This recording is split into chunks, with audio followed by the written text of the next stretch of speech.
Oh, le Japon, manger des noix guéries sous un cerisier, rencontrer son âme sœur en tournant au coin de rue, ou bien sûr aller chanter avec ses amis au karaoké, et bien évidemment, lire des Bref, après cette série de clichés vomitifs sur le Japon, il faut parler d'un aspect du pays qui est moins souvent abordé, les histoires d'horreur et les légendes urbaines. Je me dois donc de vous présenter ces 3 légendes urbaines japonaises qui font froid dans le dos.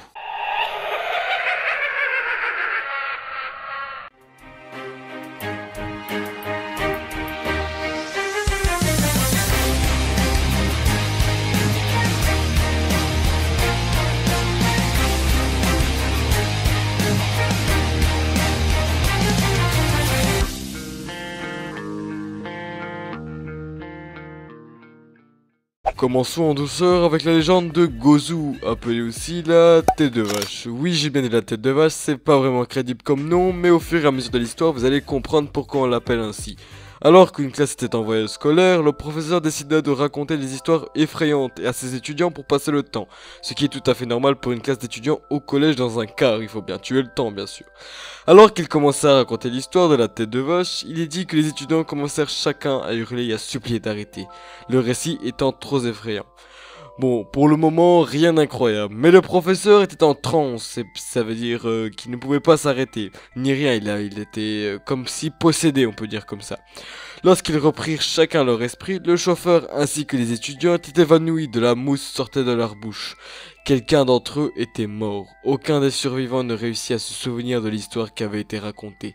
J'espère chacun d'entre vous qu'une vache sauvage ne vous attaquera pas pendant votre voyage scolaire. Passons ensuite à la légende de Kashima Raiko. Elle, par contre, elle m'a vraiment donné des frissons dans le dos. Il s'agit d'une femme qui rentre chez elle normalement, mais elle fut agressée par un groupe d'hommes après avoir été violée et battue. Elle fut laissée pour morte.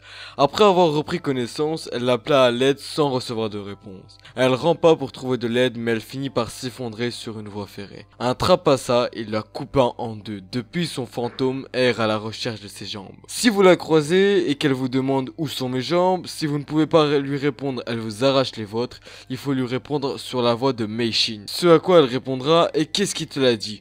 Vous devrez alors dire que c'est Kashima Reiko qui me l'a dit, pour la faire disparaître. Je tiens à mes jambes, donc pour moi, je retiens tout ce que je viens de lire. Et pour terminer ce petit top, ma foi sympathique, par l'histoire de Kushiake Onna, la femme à la bouche fondue. Durant l'ère Heinen, c'est-à-dire en 794 jusqu'en 1185, vivait une belle femme, épouse d'un samouraï fort jaloux. Mais elle était également peu fidèle. Le samouraï finit par découvrir les multiples tromperies de sa femme. Désordonné et trahi, il décida de la tuer en lui fendant la bouche jusqu'aux oreilles tout en hurlant « Qui te trouvera belle désormais ?»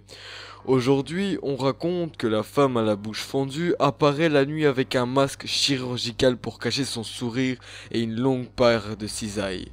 Lorsqu'elle rencontre un homme, elle lui pose la question: « Suis-je belle ?» S'il répond non, il est tué sur le champ. S'il répond oui, elle retire son masque et demande même comme cela. Répondre non signifie encore une fois la mort. Si l'homme dit oui, elle le suit jusqu'à chez lui avant de le tuer devant le seuil de sa porte. Et là vous vous dites que si vous la croisez, vous êtes obligé de mourir. Mais le seul moyen de lui échapper est de lui dire qu'elle est une femme ordinaire, ni belle, ni laide. Voilà sur ce que s'achève le top que je viens d'écrire il y a quelques minutes. J'espère qu'il vous aura plu. Si vous avez quoi que ce soit à me dire que je devrais améliorer sur mon commentaire ou autre, dites-le moi en commentaire. Bref, je n'ai plus rien à dire, c'était Hiruko. Bye bye tout le monde.